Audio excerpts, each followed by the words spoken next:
Board Game Bonkers. I'm Jay Sears, and under the Meeple light today we have Brody, who is the game designer, which I'll explain actually the games that he's designed, because there's a couple of great games. One of the Rings, the card game is one of them, but I'll explain the other game in just a second. Welcome, Ian. Hi, how's it going? Glad to be here. Thanks so much for jumping on. And just why don't you tell everyone a little bit about yourself and a couple of the games you've designed? Well, I live in Massachusetts in the United States, and I've recently designed the War of the Ring, the card game, although it actually was a 6-7 year process of designing it. And I'm also known for the Quartermaster General series, which are, light war games, Euro sort of Waro games, and otherwise, what can I say? I formerly had jobs in technology, and I have a wonderful wife who's also my developer and chief playmate, and a teenage daughter who has a lot of attitude, but is otherwise awesome. I know where you're coming from with that one. So for those viewers, I'll just explain what this is all about. This is not a quiz, this is a Q&A, but with a twist. So what's the twist? Well, we'll be presenting 10 questions to a guest. However, they'll be drawn from this ball. So our guest has no idea what the questions will be, and we have no idea which questions will be coming out. Now, when we finish with those 10 questions, we'll move them to the side, so future guests coming on will have 10 completely new, unique questions, keeping it fresh each time. So, will our guests thrive under the Meeple lights, or will they be a little bit nervous? Well, we're about to find out as we present 10 questions to Ian. So, Ian, are we ready? Yeah, ready to go.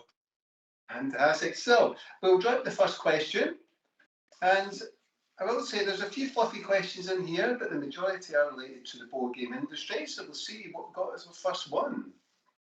So, question number one. So, what is the biggest challenge you face when a decision that was supposed to solve something has now become a problem? What is the challenge when the fix becomes the problem? Usually, I'll go back to the original thing I was trying to fix and look at that again. In the end of a design towards the end of the sort of, I'll say, alpha process, all sorts of things for me get cut. And it's so like things that are extra, whatever to do. And a lot of times, if I'm trying to fix something, probably the original rule is too fussy, or possibly not granular enough. But usually that's a good sign. Sometimes you have to just, like, even important concepts, be willing to reevaluate. Yeah, absolutely. And I'm sure there's many game designers that'll think, well, I think, this is going to be a great solution. And then perhaps they find out, actually, this has caused another problem or a knock-on effect to something else. That's right. And also a lot of times, if a solution is too corner case, then people forget about it, and then it just becomes the rule that nobody remembers. Which I was playing a game recently that is a very well-regarded game, and I won't say which, but 3 different reviewers I read said, this is the rule that nobody remembers, but it's really important. And it only happens once or twice in the game. Okay, continue. Go ahead. And I suppose sometimes it's good to have a kind of almost like a rules reminder or key rules. I've seen that in some board games with the back of a rule book or the kind of maybe the second last page will have kind of key concept rules just to remind you. Yeah, I think for the most part, those are usually.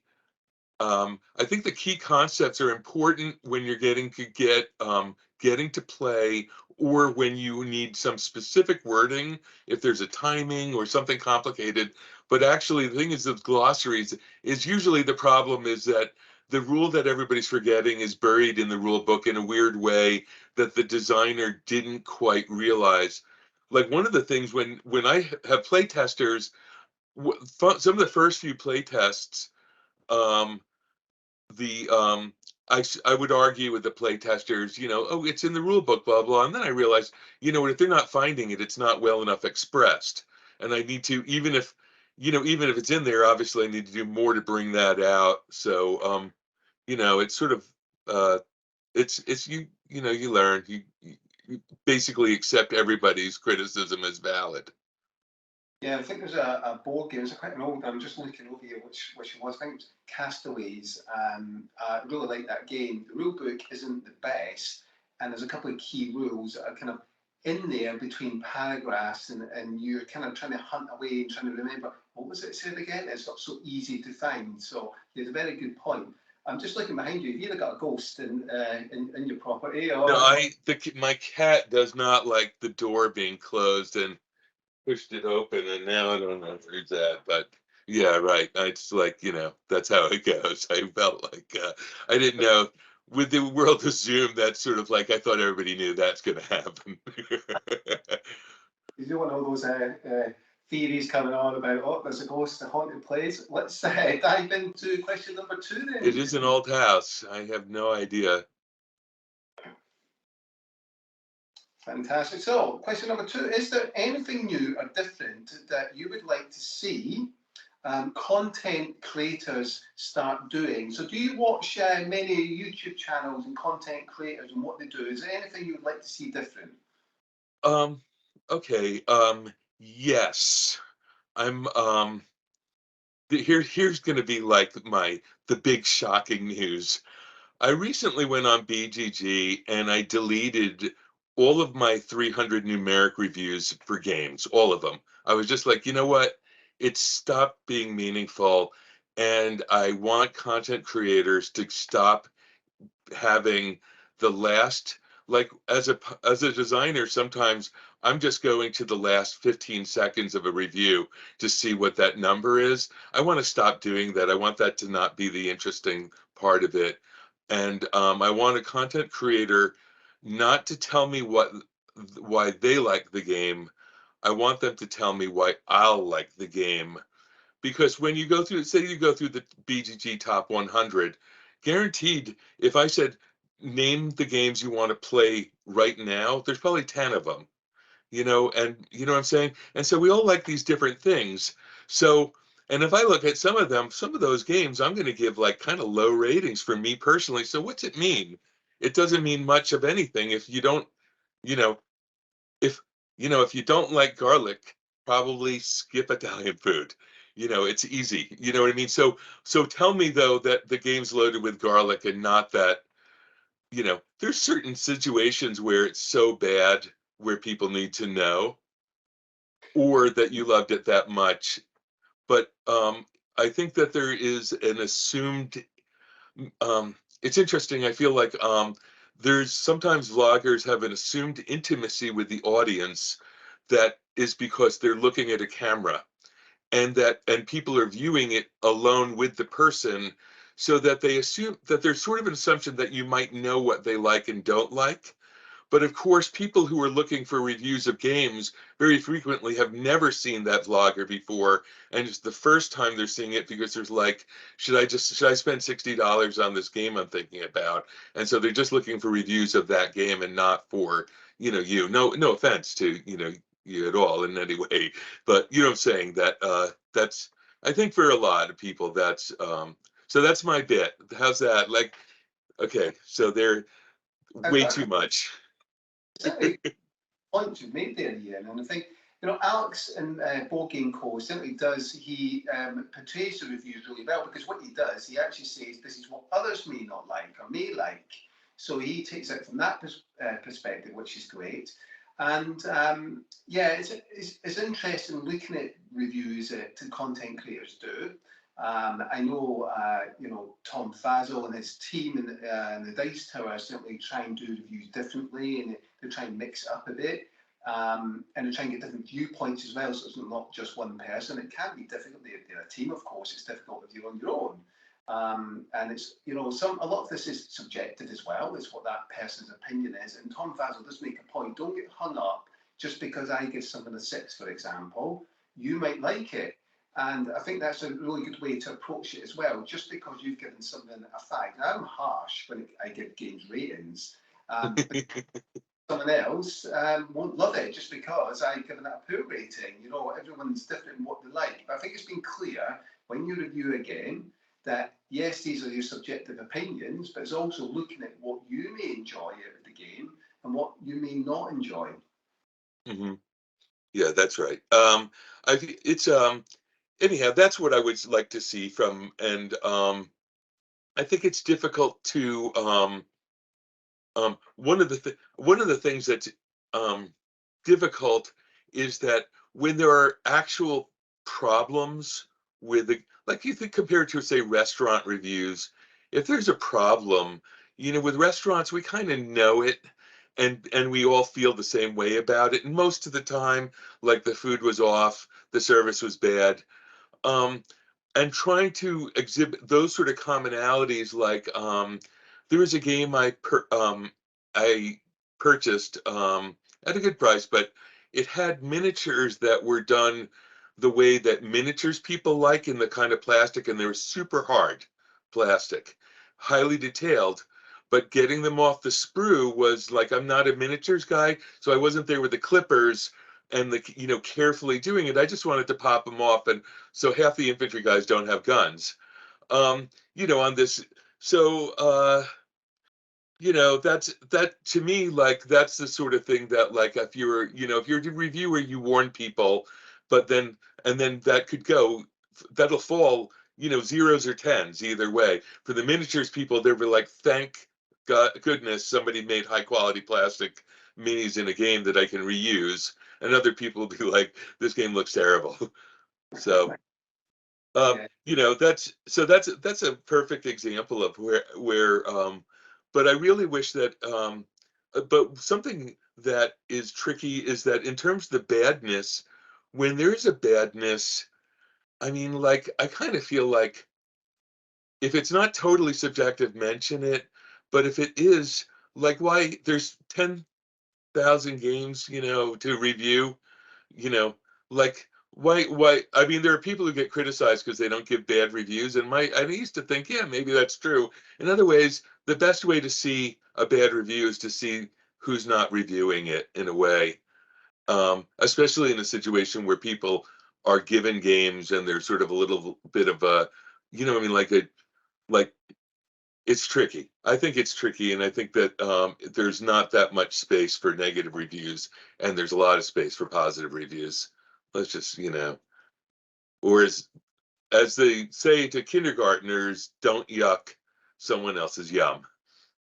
So, Yeah, it's important. A lot of these reviews are paid reviews as well, so obviously you'd expect them to be positive. But I think from my point of view, I'd want to do reviews that are honest and give an honest opinion, so the person reviewing it, looking at a review video, knows that's an honest oh, opinion. right. I mean, a paid review should be immediately up front. It shouldn't be a review. It should be um, it should be an advertisement. It should just go up as, I'm here to tell you about this, a best way possible advertising, which is telling people about the product and its features. It doesn't have to be duplicitous. Um, the but the best review I ever had was from a newspaper in Britain, and when I offered the gentleman a copy of the expansion, he said, "Oh no, that that's unethical for a journalist to take that. I have a budget. If I want the expansion, I have a budget to buy games." I was like, okay, you know. I mean, and he never contacted me about the game. It just review appeared. So you see, it was like when until games get to that level, you know what I mean, of reviewership, like of what I mean, it's like tricky. As long as if the reviewer's upfront and honest, you know, I think but I do think it's important to be honest, but I also think if you really hate a game, it's kind of easy just to put the game. To me, it would be easier to put the game aside and pick a different game that you think you'd like to do a review of, and then you know what I mean. Because games that don't get a lot of reviews don't get a lot of sales anyhow. Yeah, absolutely. Try and keep the positivity going, certainly. Yeah, it's Um, supposed to be a happy thing. What can I say? yeah, absolutely. We Yeah. want to positivity out there, absolutely. So we'll move on to question three then, Ian, and let's see what. Sure, sure. Sorry, I'm talking too much. Oh, that's fine. It's not peppy. I'm sure lots of content creators will have an opinion, and I'm sure if they're happy to participate, it'd be great to see them leave a comment down below. If anyone's got a different opinion, I'm sure we've all got a different. Oh yeah, no, I know. Me saying that is people are going to definitely object to it. I mean, you can say whatever. I just think it's a little bit like I for myself, I like to concentrate on things that make me happier. I feel like for everybody, mental health is like, why not? I mean, you can do what you like. I mean, I don't mean to be condescending to anybody but I mean, I feel like, you know, come on. I mean, if it's something that affects you, if they're saying, oh, we're raising your taxes 25%, okay, well, you have to, you may have a negative opinion about that, and it's okay to express it because you're not, that affects you. It's not like, but a game that you don't like, it's like you just pass that by and pick one that you do, you know. Move on from it, definitely. Okay, question 3, Ian. So, what's your ideal working style, and does it frustrate anyone you may work alongside? Um, I basically work alone, and then in the evening I'll play a game with my wife most nights, and then we'll discuss it and we take notes, and she'll sometimes follow up later. And frustrate anybody? No, I don't think so. I think that I'm probably more high strung than other people, and am more likely to be on the frustrated side of business relationships. Yeah, everyone works differently, and I suppose if you're working alongside someone, especially when you're co-designing, it's important to, I suppose, communication up front and the working styles and who's doing what. So it's really clear that to try and avoid that frustration. I've had a few situations where I'm actually working on something right now with somebody really for the first time where I think it's going to go somewhere. I've worked on projects with other people that were not super, where it didn't happen. And it's okay. I mean, I never felt like I mean, the hardest thing is if you it's like artistic differences, really. And I think that for designers, it's not, I mean, it's such a bad paying job that to do it for any reason other than artistic, expression is like, I mean, there must be something better. But I mean, guaranteed. Well, you certainly got to be singing on the same page. We'll move on to question 4 then, Ian. So, I'm glad it's not hot wings. Hot that the thing where they eat different hot wings. yes, well, see, yeah, I mean, everyone works differently, don't they? And I suppose what's more complicated as well is when you're in different countries as well, and the time differences and how you're going to work around Yes. that. So there's lots of factors to take into account, which may frustrate someone. So on to our 4th question then. Do you use any feedback from comments? This might be a follow-up to somebody you said earlier. Any feedback from comments on social media to make improvements? Yes and no. So most first of all, I'll say I'm on BGG, and most of the rest of the stuff I don't feel like is I just don't, my attention is just focused um because I don't want to have a million different social media outlets that I'm monitoring, because that's a full-time job and I really mostly want to spend time. But basically I tend to not comment. I definitely the biggest thing is when people talk about not understanding how a card or rule works. When I have to write the same sort of thing later, then I'll rewrite it to make it clear. I mean, that would be the most obvious thing. There are things where, now the thing where I feel like I shy away from is when people make a game that is sort of a big um, variant on my game. And I'll give you a specific example. There's somebody made sort of a house rules solitaire variant for the War of the Ring card game, and people seem to like it, but I haven't actually downloaded or looked at it. And the reason is because at the point where the person posted it, I was already working on my own thing, and I was like, I don't want to do it because I don't want the person to feel like I took their idea. And the other thing is that I had the liberty to rewrite all of the cards because we're just going to print a totally new set of shadow cards and sell them, and that person would not have that ability. So it's a little bit like, since structurally from the ground up I was rewriting it as a solitaire or co-op game, like it kind of would, I felt like getting involved would not be so just to make a different thing. And it's there's part of it is like for sort of legal reasons, because that's I mean, like a sort of a known thing that you're not supposed to look, especially when you're in the middle of something, even though that person posted it obviously without expecting, what I mean, any remuneration. But I also, if I get engaged with, if I were to look at it, then I would certainly, and thought the ideas were great, I would certainly expect to pay the person. But I'm not sure if I'd want to get engaged on something, especially when I was so late into the process. It sounds all sort of lame, but it's like, it's happened a number of times where people have made sort of, fan versions and have decided not to look at them because I knew, I have a Napoleonic quartermaster general working on, and I knew I didn't want to get engaged with somebody doing it before I had sort of like gotten a certain point. I'm on a sort of a different point, which I'm not sure all designers feel. I don't like games that are clearly made by committee, and I don't like working in a committee on a project.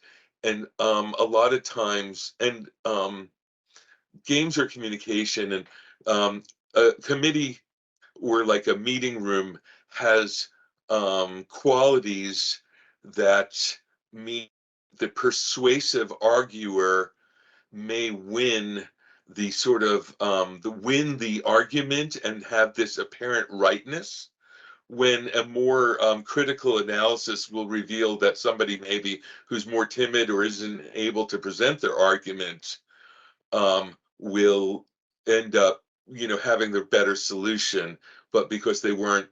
So, like, for example, when I've managed technology projects and I had a lot of like non-native English speakers working for me, a lot of times I would make sure that no decisions got made at a meeting, just so that everybody would be able to later on come in and say, this is what's really happening on this, this thing.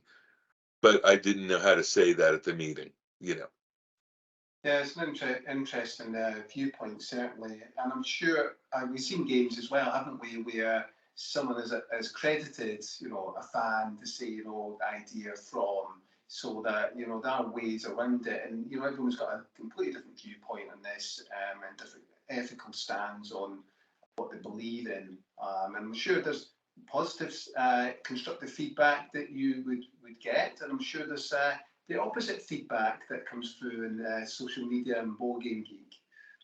Yeah, I mean, people.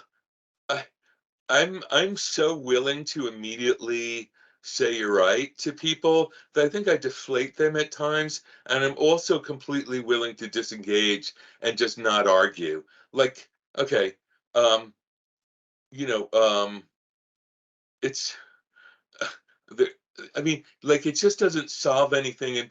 And one of the reasons why I don't like designing, like having prototyping and have a social media or a discussion group, is that people not only will they win an argument because they're more willing to engage in an argument, but also people get invest their egos into their ideas. And so they'll say, you should do this. And be like, well, I thought about it and I don't want to. And what I don't want to do is send you like a 10-page email of all of the different implications. I just thought about it and don't want to. And then they come back and come back and come back. That early on when I was designing, I got into this with somebody and I realized, oh, he just was like, really likes this mechanism from a different game and decided that every game he plays should have that mechanism. And and therefore I'm making a mistake do you see what I'm getting at? And then it was only making worse and worse feelings. And this was in a private sort of forum. And so then I was like, okay. He basically dropped it. But in a public forum, it would basically do. I mean, to me, it would doom a game if the person was, convincing enough. You know what I'm saying? Yeah, It's and we know the ones to avoid, ones to embrace. And social media can be an amazing, wonderful place, but can also be an evil product of society.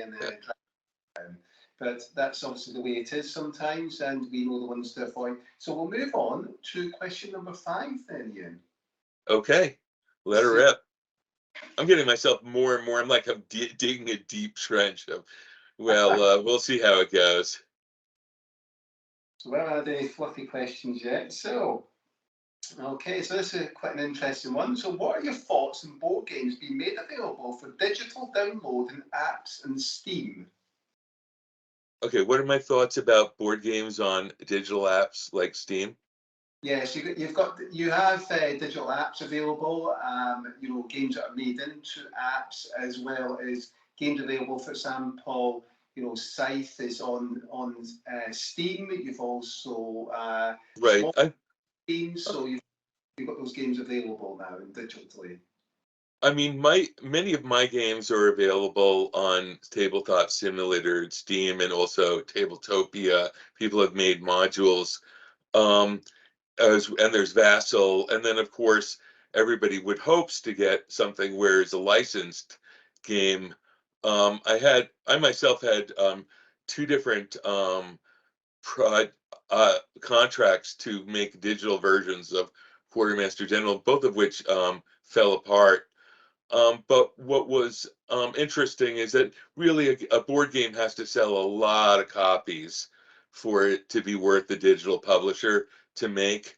And so what's happened is that there's sort of like, there's the illegal ersatz, like for example,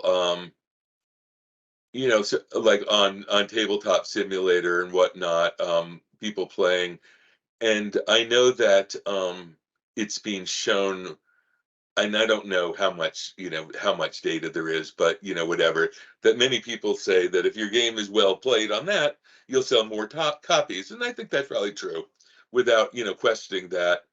I would like to see there being a little bit more cooperation between the people who make the digital content and the people who publish the original board game and the people who publish Top Simulator to make it a win-win-win. Because right now I feel like it's there's a lot of people who feel like it's weird, like that you basically have to pretend that versions of your game don't exist out there because and I'm a designer now, so I don't have to worry about it quite as much because it's the publisher that's primarily responsible for protecting the copyright. But if I was the artist, what I mean, if I was also the copyright holder of the artwork, that, and I probably am in some situation, like it's very complicated. And like, at what point are you basically saying, I guess I just have public domain stuff, and I'm hoping there's enough people that through the, their generosity of heart will be willing to buy it. It's like, I think that, so the win-win-win, I think in terms of that is, having the apps drive sales of the physical game, of having things be like, every so often something click here to buy the game, you know what I mean? Or click here to tip the creator, that'd be okay. I think people will drop a couple dollars here and there just for the hell of it. And I think it would make it, I think there should be a situation where it doesn't have to be secret, and having it, you know what I mean, where and it would be, from coming out from the underground, I think it would blossom. There's obviously going to be a lot of intellectual property issues in general if anybody ever decided to unpack all of that stuff. Just because games, like there's 30 Dune games, but how many of them have actual digital licenses? But I'm sure most of them are on, I mean, have modules now. So Yeah, certainly. there's a lot to unpack there. I've got my very own strong views on that. We won't go into that, and digital board games. But yeah, it'd be interesting to see what others think. So if they can leave a comment down below about what the opinions of you playing games online. So your tabletop. We've got a game simulator. We've also got Steam, and there's lots of different app stores that have digital games available as well. So like you say, Ian, you can bring you into buying a physical game. I know I played Ascension, the card game, on an app, and I really liked it. So I actually bought it for Kim, and she actually loves the game. So that was a big hit and success. So it can have lots of positive. I have very strong views on kind of digital board games, but we'll won't go into that conversation. I'll say I myself don't really use any of them. My only online on Board Game Geek, you can play by forum, and sometimes people write little JavaScript things, but you basically have to own the game to play it. So, but anyhow, go ahead. Yeah, no, obviously we're not going into Board Game Arena because that's completely separate. Yeah, right. It's very different. It's a very different viewpoint on that. So just in case the keyboard warriors come on, so bash away the keyboards and their viewpoint, but not bringing that into this discussion. So we'll move on to question 6 then, Ian. Go for it. And let's see what we come out with. So we'll give it a little shuffle. Right, so that's 6 questions. So what are your thoughts on bigger board game companies acquiring the smaller ones? Oh, I think that's terrific for this. If you're the smaller company and you are able to hit your payday, because this is to me, it's always like cash the check as fast as you can. Don't take that because I kind of see it a lot of times as a company had a big game, the expansions kept on going, and then they got bought. But games really sell most of their copies in the first year or two. I mean, I've actually like I'll say with the quartermaster line, I've been sort of happy I mean, I always wanted to make them evergreen, and I always felt like writing the War of the Ring game. If you think of War of the Ring and how many years that's been going strong, you know what I mean? People want new games. Gamers want new games. Okay, so now there are people who buy games and play them forever and ever over years and years and years. The thing is that then those people don't buy as many new games. So the publishers need to target the people who buy new games because they're the ones buying all the copies. And and getting a game and hitting a home run, as we'd say in America, I mean, it doesn't happen every time. So if somebody's willing to buy you out, it's probably a good deal because whatever starting a game company afresh is just not that hard if you had another idea for another great game, or you found another great game to publish. So no problem. I know there are people who don't like consolidation and stuff, but right now, that's it's the look at the number of Kickstarters and the so many number of publishers, and it's sort of this golden age of micro publishing, and almost like 4-tracks would have been like maybe in the early 90s or something. Right, and there's obviously we've seen a lot of movement, haven't we? Large companies, acquiring smaller ones, and Asmodee have acquired a few. So we've seen these kind of what we call the kind of big guns certainly soaking up the small guns, and we see there's no doubt there'll be more of this as the years roll on, and there are positives with it, and there's also negatives with it as well. But that's life. That's what happens in the real world, and I'm sure there'll be far more of it. And you're right. Anyone can release a board game if the right skills, the right way of doing it, and setting up a publishing company to kind of start off. It is not easy starting a business. In case anyone thinks it's going to be a walk in the park, it takes a hell of a lot of hours and effort, and you do need some funds to kind of get this off the ground. But Right. There's lots of help guys there if anyone's interested in doing it. Yeah, it's well, I mean, you can see from the number of publishers like that it's not too hard. It does take some money. I mean, it's like for sure, but I think Kickstarter's really helped with that, a lot of that funding. And I forget what my economics teacher called it, but there's you know the fact that so many people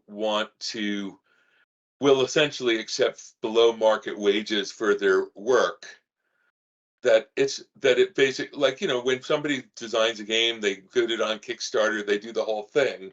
When you really, they say, how much did you make? And they'll tell you, and it seems like a nice amount. Be like, how many hours did you work? And it's like, what did they pay at the Tesco? Whatever, to make us more relevant. And you're like, oh, well, so that's not that actually a great a job. It's like, yeah, but I got to express myself, and be like, okay, so a great experience, but didn't pay your rent. You know what I mean? Like, but so many people want to do that, and that's okay. And it's really more the thing of like, how do we get, like, what are we finding that as a gamer, am I finding that the Kickstarter games are of a professional enough quality for my standards? Have these things been developed or tested well enough? And also, is it like, will I be able to find other people who want to play it?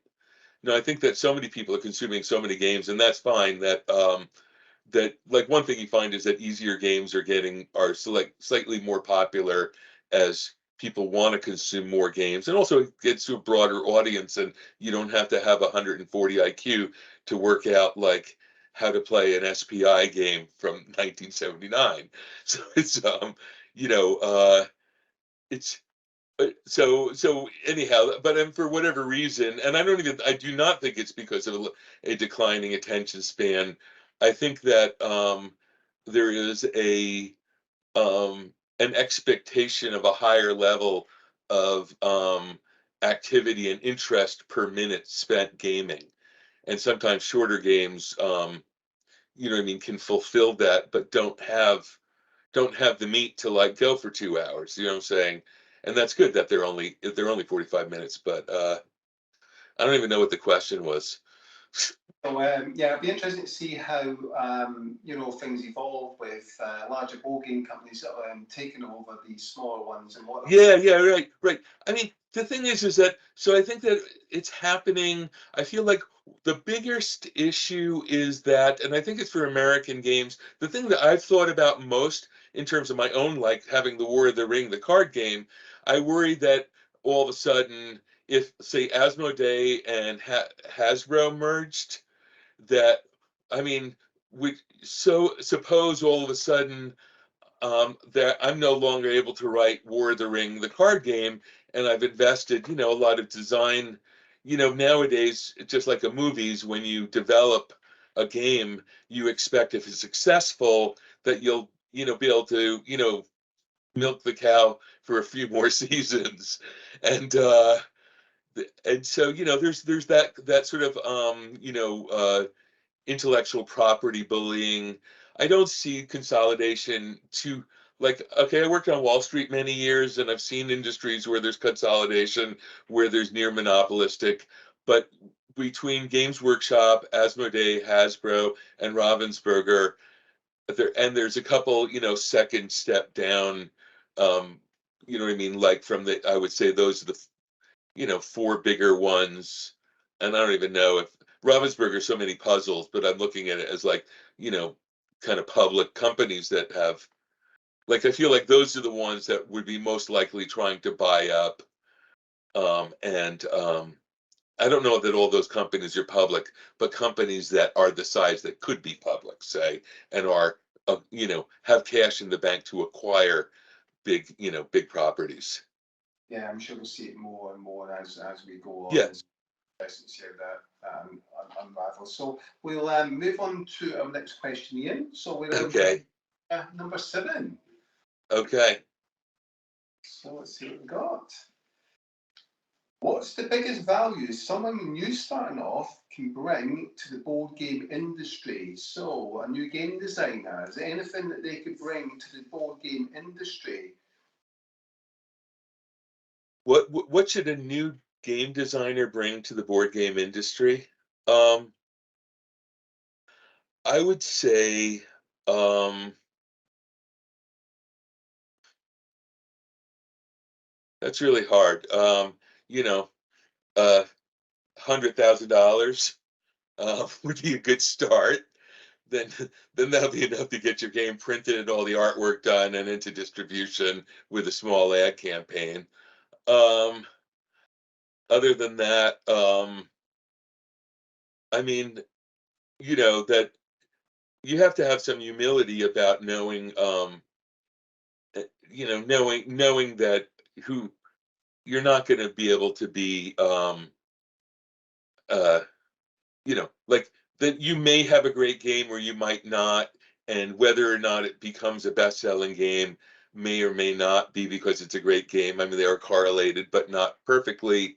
Um, I mean, I think it would be this, which would be one of my primary mottos is high hopes and low expectations.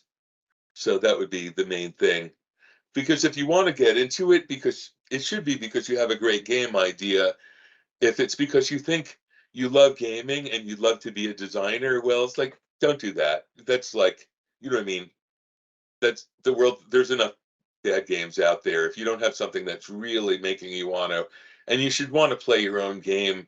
And if you don't think, and you should want to play your own game as much as any other game, basically, like, because why wouldn't you change it? Or why wouldn't you just play the other game? Like, so when my many years ago, my wife had a game store, and on the weekends I was sort of the chief game master. It was a tiny little store. She sold costumes and crafts and T-shirts, but we'd have games, and sometimes some of the younger kids would show me a game design. I mean, like maybe not kids, but like younger teenagers who were and they would show me something that was like Pokemon or Magic or Yu-Gi-Oh! And I'd be like, well, what makes it better or more? Why would I want to play it other than that? It's like, oh, well, not really any reason. Like, well, you know, that's. I Got don't to, know if you have a pitch yet. yeah, you certainly got to start somewhere, haven't you? And Yeah, it's a good way to express your ideas as well. And it'll be interesting to see as we have more game designers come on board and what they'll bring to the table, maybe some new game concepts. So it'll be interesting to see what we actually see in the future. Because I had this discussion with another game designer that games seem to be quite overconvoluted these days compared to how they were, 15 years ago. Um, absolute, absolutely. That there's a lot of games where we like four mechanics and we're going to put them all together in one game. And part of it is because there's so many games and trying to put all those together to find some sort of secret ingredient sauce. But every so often a new mechanic, somebody will come up with a new mechanic, or they'll take away they'll find a mechanic that's been there and just say, forget all the rest of this, just do that. And all of a sudden it'll be like, ooh, that's exciting, that's fun. I mean, one of the things in the quartermaster games that people have really taken to was the idea that it's a war game, but all you do is play one card and that's your whole turn. And it's a simple thing, and it does very almost always just one thing, and yet somehow that turns that take 5 seconds to 10 seconds, like people are like, oh, this is why I like gaming again. You know what I mean? It was, I forgot, I was reading all, spending so much time figuring out all these engine building, deck building, you know, drafting, and I forgot that, actually I just want to, play the game with other people. You know what I mean? And nothing against any of those mechanics, which I all like all of them, but more about that. I think that the popularity of that game was because I made something that was so utterly not creative in that way. That was just, a simplification of getting down to, the single note, as it were. Yeah, I mean, some of my favourite games are the ones that are a lot more streamlined and straightforward, and perhaps I'll do a top 10 one day. Let's move on to our next question, Ian. Okay. I believe we're in question, oh, 8. So we're moving on nicely. How many board games do you play on average each week? Many means how many times do I play a board game, or how many different board games do I play? I think we'll go with how many. I think we'll go with the times because you may play the same game 3 or 4 times in a week. So how many games do you get to play in a week, and how many of those Uh, games? I'd say I'd like to say 10, but it's probably more like 6 or 7 games a week, just as life's complications get in the way. Um, and the majority of the time, that's play testing my own game with my wife. Kind of a less exciting story to tell than. Do you have a kind of favourite you kind of tend to bring out? I mean, it's because you mentioned earlier about sometimes it's better to get the kind of less complicated games out. Yeah. What? Okay. So some of our families, I mean, I a lot of times, if I'm not playing my own games, I'll frequently just play a game that somebody else wants to play, because basically that's my way of next time getting them to play one of my games and possibly even play test, which a lot of people don't like to do because they feel like, you know. But so for example, for my daughter, she almost always wants to play Ticket to Ride, one of the many games of that. And Ticket to Ride is a terrific game. And like I for one like the earlier game that sort of Elfenland or Elfin Roads, which Alan Moon did, which has a lot of Ticket to Ride elements in it, and it's a little bit like the theme is cute and but it's more complicated, and Ticket to Ride is more streamlined, and Ticket to Ride was the one that really hit it. You know what I mean? So it shows that if you can get it to just the right point, all of a sudden it'll have a much bigger uptake. Do you know what I mean? In terms of complexity. In terms of, my wife happens to love, oh, she loves Fortress America, and Axis and Allies. Um, Now we like to play a lot of the Academy games, and I happen to, so those are favorites. That we have. Of course, War of the Ring, which was our favorite game for a long time, um, and the big board game. And I'm trying to think of. I'm looking around my room and looking at and trying to imagine. There's, 5 shelves of games in this room, and I'm not going in the other room to look at those. Oh, Pandemic, except for um, Pandemic has Pandemic, I think, is one of the most brilliant designs ever. And I now it's like my wife and daughter won't play with me because like I get stressed out by it.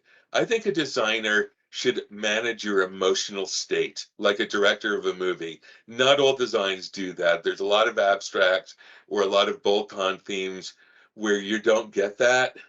But Pandemic, we got Pandemic Legacy, and we went through like 4 or 5 episodes, and I'm like, I don't know if I can do it anymore. I'm too stressed out. It's like I take medicine for blood pressure, and I'm just like, my heart's throbbing, and I'm yelling at my family members, and I'm like, you know what, maybe we need to just put this aside. So we've only made it about I think 5/8 through the Pandemic Legacy, and we haven't gotten out Pandemic. I think I love Roman history, so the Pandemic Rome, Fall of Rome one, I felt like it was also seemed, because it's thousands of years ago and already happened. I don't get as stressed out. Is it? So I mean, it may be ridiculous to some gamers who are not thematic gamers, but I think that the people who have had a role playing character up to say 11th level and seen it die, they know what I'm talking about. Yeah, it's a brilliant game. I mean, Legacy, the Legacy version of Yeah.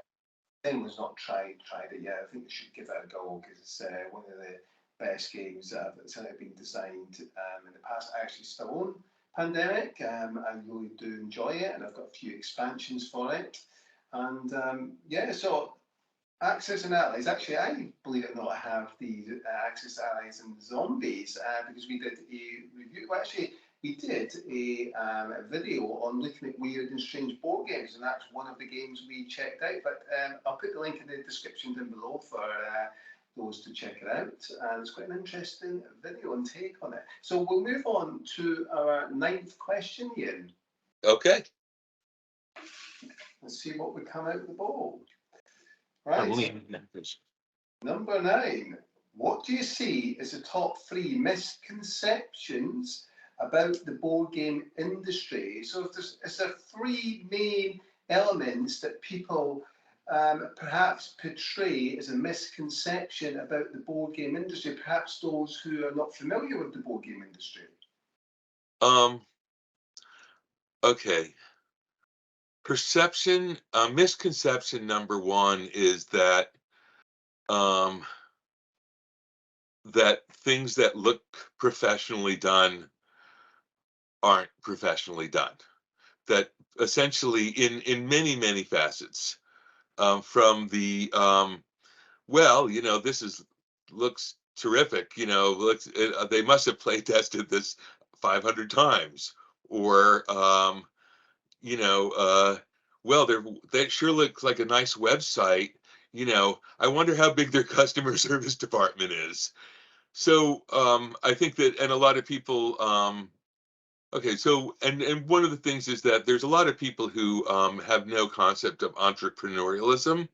Like if you worked in your whole life, let's say at a big company or a government job, and it's not important for everybody to know at all points whether they're making money for their business or whatever, but it's you know what I mean? I think that there's a sense that, like, of not really being able to put together the numbers and realize how rinky-dink all these companies are. Even like, I mean, it came to my realization at some point that even businesses like when I worked in bigger companies, sometime in my early 30s, I was like, oh, all of the there are no game businesses that are really big businesses. None of them. Even Hasbro, and at the time that would have been some years ago, the game business was much bigger than it was.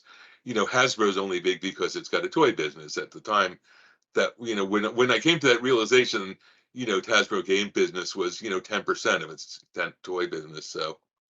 So that's misconception 1, is that professionalism on a box leads to professionalism in the game in all sorts of facets.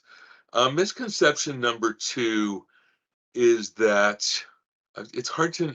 I feel like that's the one I run into. Um, I think I think that it leads to so many different things. So, for example, okay, well, let me throw something on the backside. This is a really good misconception number 2.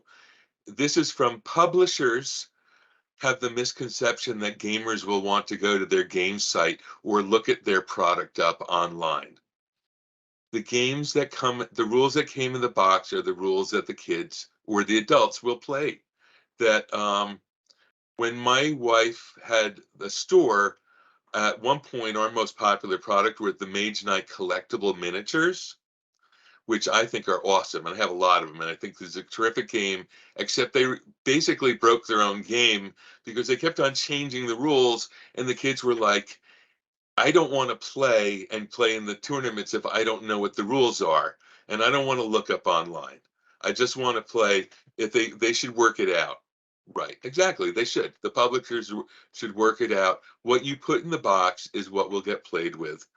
GMT sending me a physical update kit. Yes, that's how you do that.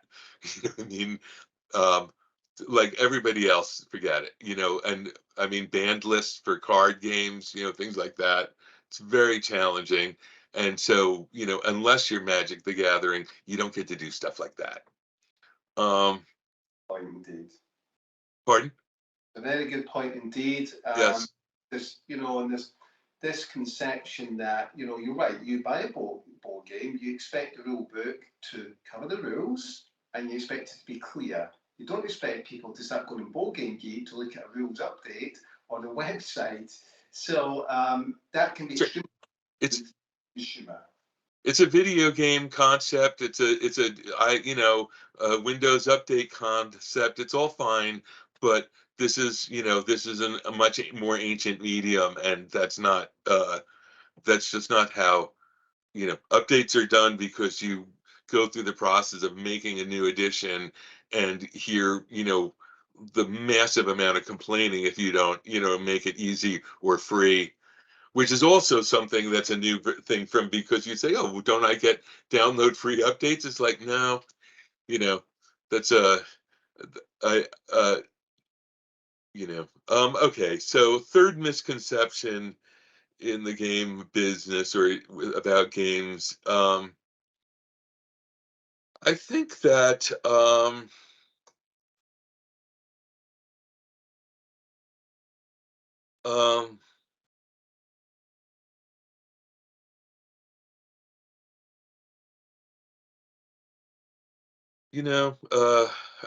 it's really a hard one for me. I feel like it's I think that's all I've got. I think that my point one about them, most of the companies being small, leads to so many things, like why isn't this balanced, to why haven't they responded to me, to why did they suddenly go out of business, like etc.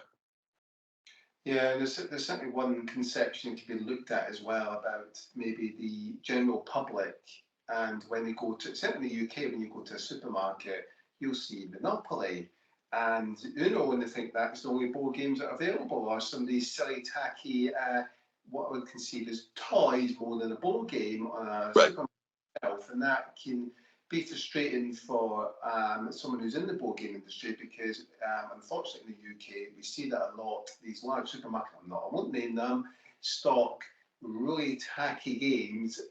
I can tell you the reason that is. I mean, it's not rocket science. And this is what we found out having a game store, was that the games like Monopoly and the evergreens, like the for consistent evergreens from the big publishers, Scrabble could be, um, those are games that people who aren't gamers buy for other people. So, and toys fall in that category. Games in hobby games are money that people direct towards themselves.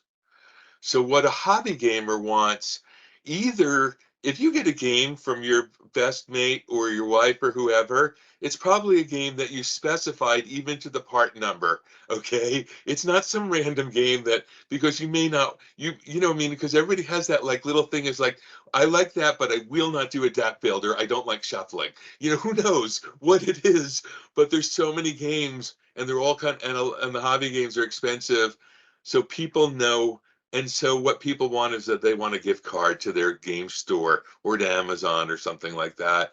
In America, a lot of the game stores are basically not really board game stores. They're only for collective, only for cards, and also miniatures do. Warhammer does pretty well at a lot of game stores. But anyhow, I mean, and I wish they were. I'll probably get in trouble for that comment. And I love you, the game stores that carry my games, and please don't stop. And I know, never mind. Yeah, food for thought, certainly. So we're on to our last question here. Yes, thank God. That one was, I couldn't work it out.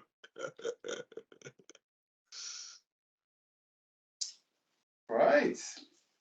So this is quite an interesting one. So when you browse online, which websites do you spend most of your time on outside of Board Game Geeks? It's more of a fluffy.